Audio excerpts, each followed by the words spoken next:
Radio, Dany Moreau, Pirate l'Info. Et l'info du jour, c'est le musée Citéco dédié à l'économie qui vient d'ouvrir ses portes à Paris. C'est notre Mister Patrimoine Stéphane Bern qui nous fait la visite. Oh oui, bienvenue à tous, amis de la finance de 7 à 77 ans. Regardez ce musée ici, tout est interactif. Vous pouvez par exemple toucher un lingot d'or, enfin s'il en reste un car Balkany est passé hier. Mais revivez aussi la crise de 2008 en vous mettant dans la peau d'un banquier de Lehman Brothers qui se jette par la fenêtre sans parachute doré.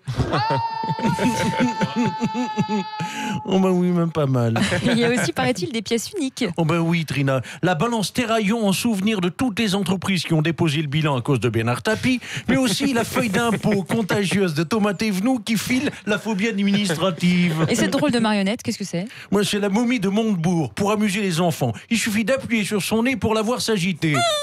Oyez, les enfants, super le bruitage.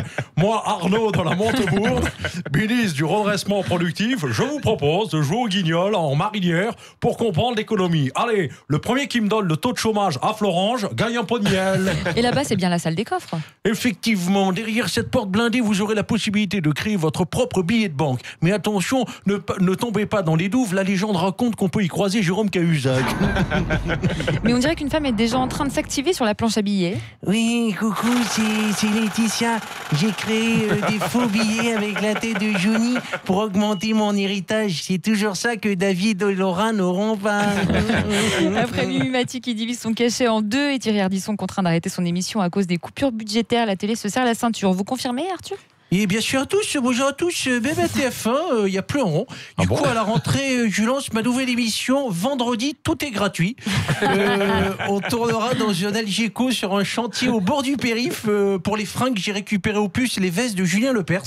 Et surtout, dans Vendredi, tout est gratuit, les candidats pourront gagner enfin plein de trucs gratos. Une canette de coca éventée ou une corbeille de fruits à moitié vide chourée dans la loge de Michel Drucker. Oui, c'est vraiment devenu de la télé low cost.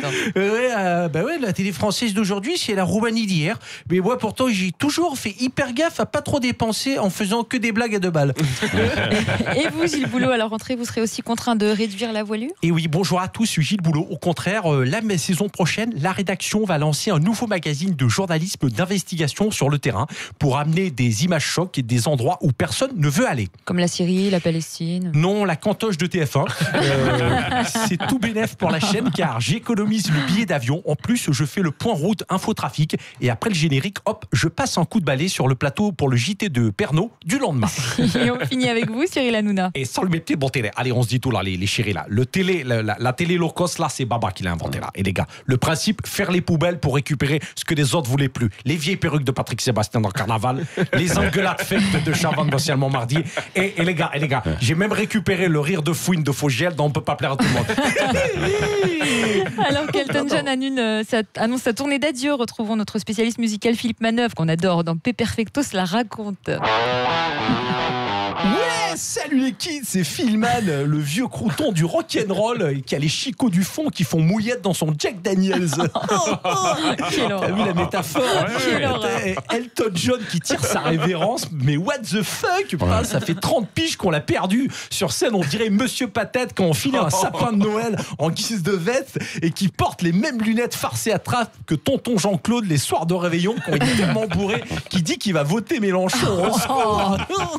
Donc vous n'êtes pas ému que cette rockstar tire sa révérence? Mais non, mais open your eyes, Fifi Brindacier. Attends, c'est toujours ceux qui font leurs adieux qui finissent par nous saouler pour l'éternité. Regarde Aznavour. Du coup, ça me rappelle un truc qui m'est arrivé à l'été 75. J'étais le régisseur plateau de Demis Rousseau sur sa tournée des plages. Beignets, chocolat et grains de sable dans l'Arrêt. L'Arrêt, c'est un petit village à côté de Cap d'Agde. On est le 23 juillet. Salut Brigitte. On est le 23 juillet à 19h30. Il me fait appeler en loge pour me dire si j'ai pas 300 beignets dans 1 heure, ce soir, je jette l'éponge et je fais mes adieux. Et vous avez réussi à lui trouver ces beignets alors? Forcément. Et le lendemain soir, rebelote, encore 300 beignets dans le museau. Et comme ça, jusqu'au dernier jour. Résultat, à la fin de la tournée, le Demis, c'était plus un chanteur, c'était une boulangerie sur pattes. D'ailleurs, on le surnommait Demis et la chocolaterie. Mais ça, c'est une autre histoire. La prochaine fois, dans P Perfecto se la raconte, je vous expliquerai comment j'ai procuré un orgasme à Annie Cordy en lui faisant une balayette au baby-foot. Et on termine avec les mots de la fin de Christophe Castaner. Oui, moi aussi. En direct du Salon du Bourget. Moi, Top Gun Castaner, le pilote de l'intérieur qui se conduit comme un manche, à droite et à gauche.